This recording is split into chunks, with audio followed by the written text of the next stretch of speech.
Buenos días. El tema que a nosotros nos correspondió fue método de valoración económica por costo de viaje en el Parque Ecoturístico Puente Sopó. El grupo está compuesto por Diana Carolina Muñoz, Cristian David Páez, Laura Camila Gómez y Daniela Pardo. Como vemos, el costo de viaje se encuentra incluido dentro del método de preferencias reveladas. A finales de la Segunda Guerra Mundial, el Servicio de Parques Nacionales de Estados Unidos encargó un estudio sobre cómo estimar el valor de los espacios que gestionaba, los cuales eran bienes recreativos y no de conservación. En 1947, Harold Hotelin, con base en trabajos de Dupuy, observó una tendencia. Las visitas a los parques disminuyen con la distancia, debido a que el coste aumenta, es decir, a mayor costo, menor demanda de visitas. Observando estas proporciones de visitas, se estima la función de demanda, y conociendo la demanda y los costos, se estima el excedente del consumidor, correspondiente al valor recreativo del parque.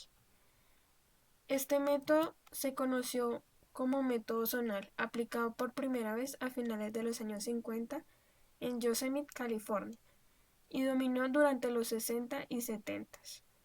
Luego, con la evolución de análisis de regresión, se hicieron mejoras a la aplicación del método y con la evolución de la estadística surgió el procedimiento individual, estimado directamente por regresión.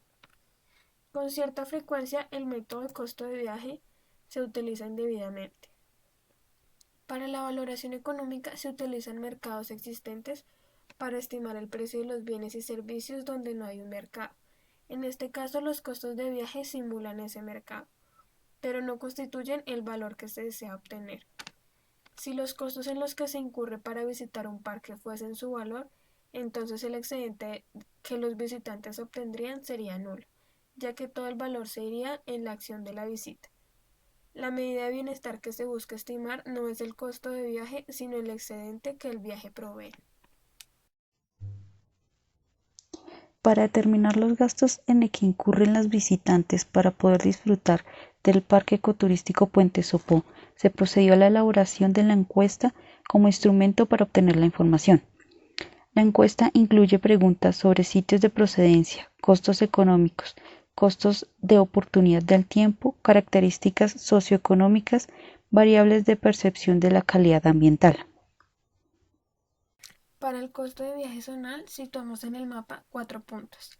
Cajicá, situado a 7 kilómetros y aproximadamente 12 minutos. Sopó, a 10,4 kilómetros y aproximadamente 11 minutos. Chía, a 12,9 kilómetros y aproximadamente 14 minutos. Y Zipaquirá, a 21,8 kilómetros y aproximadamente 25 minutos. Cabe aclarar que esta metodología no es aplicable a distancias de más de 60 kilómetros, debido a la topografía, que se traduciría en un máximo de hora y media de desplazamiento. Luego estimamos el costo de viaje compuesto por tres costos principales: el valor de desplazamiento, el valor del tiempo de desplazamiento y el valor de la entrada. El desplazamiento está dado por el rendimiento de la gasolina, que es el valor consumido de gasolina por kilómetro recorrido, el precio de la gasolina y la distancia a recorrer, teniendo en cuenta que un litro de gasolina alcanza para recorrer aproximadamente 12 kilómetros y que un litro de gasolina cuesta 2.563 pesos, se estima que el precio por kilómetro es de 213 pesos. Luego, este valor lo multiplicamos por las distancias ya mencionadas de ida y vuelta, y como para el ejercicio tenemos el supuesto de que un carro es compartido por 4 personas. A cada persona le correspondería pagar la cuarta parte del valor total de la gasolina. El valor del tiempo de desplazamiento se obtiene teniendo en cuenta los ingresos. Para este ejemplo, calculamos el valor del minuto de un salario mínimo mensual legal vigente y lo multiplicamos por el tiempo de desplazamiento ida y vuelta. Y el valor de la entrada está dado por la administración del parque, es decir, la Corporación Autónoma Regional, y es de 10.000 pesos, teniendo así como resultado el costo de viaje desde cada punto. Luego de encontrar el costo de ida y vuelta, procedemos a hallar el número de visitas por cada una de las zonas. Esto mediante una fórmula para hallar el número de la muestra. En esta fórmula tenemos un nivel de confiabilidad de 95%, tenemos un número de éxito, un porcentaje de éxito que sería de 0,5 y de fracaso de 0,5. Para el dato del total de la población tenemos 955 visitas, que son el número de visitas que obtiene el Parque Sopó cada fin de semana. Aplicando la fórmula encontramos que el número de nuestra muestra es 127. Aplicando el método de Holting, tenemos que la primera zona, que es la más cercana, va a generar un número de visitas no muy amplio debido a que es la más cercana al lugar. Luego siguen las otras dos zonas que se va incrementando a medida que se aleja, pero ya la última reduce sus números de visitas debido a que queda más lejos y a mayor coste menos demanda. Luego de esto procedemos a hallar el número de habitantes de cada una de las zonas. Esto lo podemos encontrar por medio de censos de cada uno de los municipios. Luego de esto procedemos a hallar el porcentaje de visitas sobre el de habitantes. Como su nombre lo dice, es una ecuación simple en donde dividimos el número de visitantes sobre el número de habitantes de cada una de las zonas para que nos genere un porcentaje. Acá lo encontramos en cada uno. Siguiente a esto, vamos a encontrar el incremento del precio de entrada. Para encontrar este incremento, entonces vamos a utilizar el método de Holting, el cual se basa en que la primera opción es que haya un aumento nulo en el precio de la entrada. Luego a este tenemos un incremento en donde se tienen en cuenta el valor de coste de ida y vuelta de cada una de las zonas menos lo que le cuesta a la primera zona. Es decir, en este ejemplo sería lo que le cuesta a los habitantes de Sopó menos lo que le cuesta a un habitante de Cajica ir a este parque. Adicional a esto, en cada una de las opciones agregamos la disponibilidad a pagar, que fue la que colocamos en la encuesta aplicada a cada uno de los visitantes. Ya para hallar el número estimado de visitas utilizamos una fórmula similar. Todas estas fórmulas que Holting utiliza son metodologías que no tienen como un fin estadístico, sino que a medida que va aplicando metodologías y va usando fórmulas, se dio cuenta que por este método llegaba a los datos reales, era como el que más se aproximaba. Entonces encontramos que al haber un incremento nulo en el precio de la entrada, el número estimado de visitas sería el mismo, es decir, que no disminuya ni aumente. Ya para el siguiente se van a descartar las dos últimas zonas, debido a que estas dos últimas zonas pues quedan más alejadas del punto y pues las personas van a desistir de ir al parque.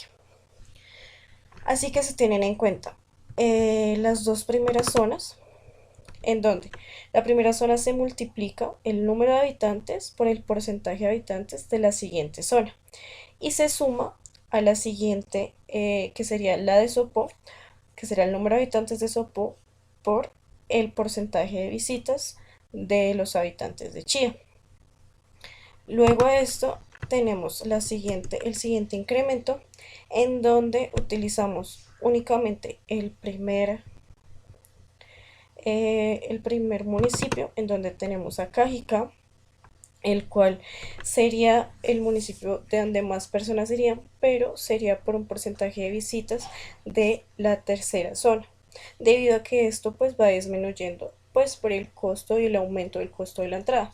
Y finalmente tenemos el costo más amplio que tenemos, en donde ya ninguno iría por el incremento en el valor de la entrada.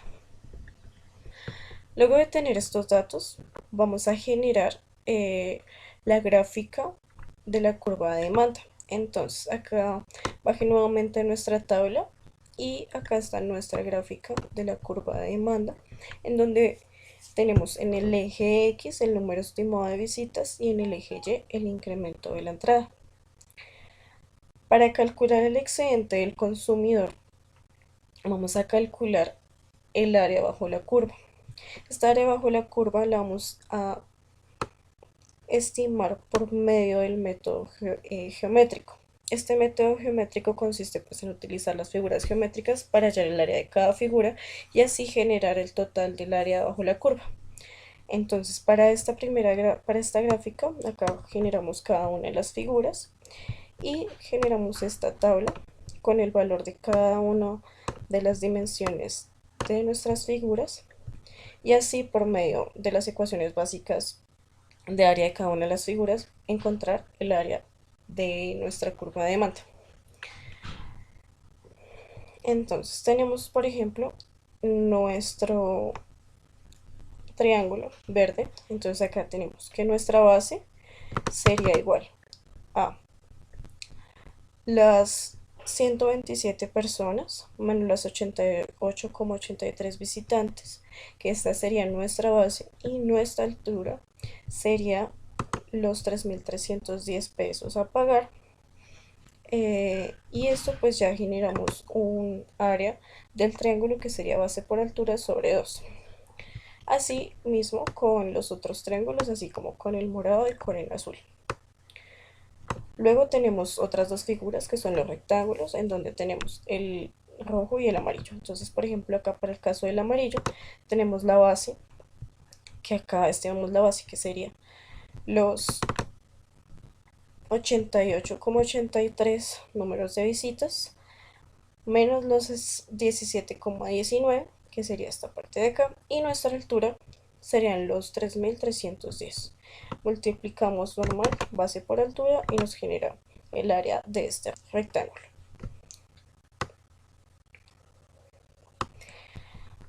Luego de generar el área de cada una de las figuras, tenemos el valor total, que sería de 438.003 pesos. Y aquí lo que vamos a hacer es dividirlo por el número de personas encuestadas. El número de personas encuestadas fueron los 127. Y para esto entonces nos genera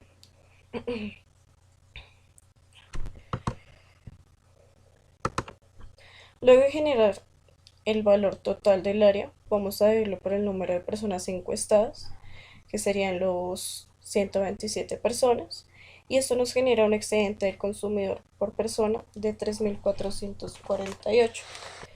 Eso quiere decir que el excedente del consumidor se interpreta como el bienestar o el excedente promedio que cada visitante obtiene por el disfrute de este nuevo servicio, o también el bienestar que perdería en caso de no tomar este nuevo servicio.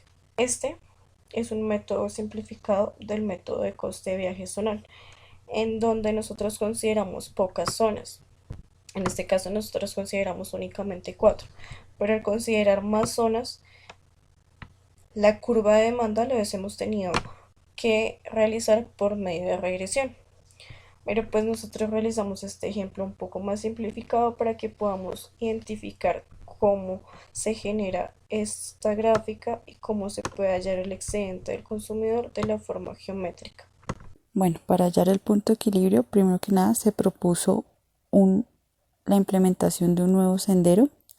Entonces, los datos que se tomaron fue el precio unitario, que viene como resultado de la media del excedente del consumidor, los costos fijos, que equivalen al mantenimiento y al salario para implementar ese nuevo sendero, y lo que nos arroja como punto de equilibrio que deben ingresar 960 personas, las cuales se van a agrupar en 38 grupos de 25 personas.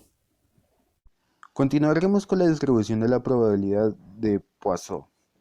Esta es una probabilidad discreta que se aplica a las ocurrencias de algún suceso durante un intervalo determinado de tiempo. Nuestra variable aleatoria x representa el número de ocurrencias de un suceso o intervalo determinado, el cual podrá ser tiempo, distancia, área, volumen o alguna otra unidad similar o derivada de estas. La distribución de Poisson es particularmente importante ya que tiene muchos casos de uso. Podemos poner ejemplos de uso como la distribución de una muestra radiactiva, la llegada de pasajeros a un aeropuerto o estación de trenes o buses, los usuarios que se conectan a la web a determinada hora. A continuación, la fórmula. Esta es la probabilidad de que X suceda cada vez es igual a mu sobre K por Euler menos mu, y todo esto sobre K factorial. Entonces determinamos que Euler es igual a 2,71828. Mu es el número de veces que ocurre el suceso. K es el número de veces que puede repetir. Entonces a continuación realizaremos el planteamiento del problema a nuestro caso aplicado. Entonces, se sabe que en una semana visitan el parque una media de 136 personas, lo que semanalmente equivale a 955 personas. Entonces realizamos la probabilidad con dos fenómenos que pueden ocurrir, que lo visiten 60 personas o 200 personas en un día. Entonces a continuación está con 60 personas. Entonces X equivaldrá a la cantidad de visitas diarias al Parque Sopó. Euler, como lo dijimos anteriormente, es igual a 2,71828. Mu es 136 y K, que es el fenómeno, son 60 personas. Entonces la probabilidad de que X sea igual a 60 es de el 10,9%. Entonces acá lo realizamos con 200 personas en un día. Igualmente, la única diferencia es que K es igual a 200 y determinamos que la probabilidad de que visiten al parque 200 personas en un día es del 34,17%. Lo que podemos evidenciar es que es más probable que lo visiten 200 personas en un día que 60.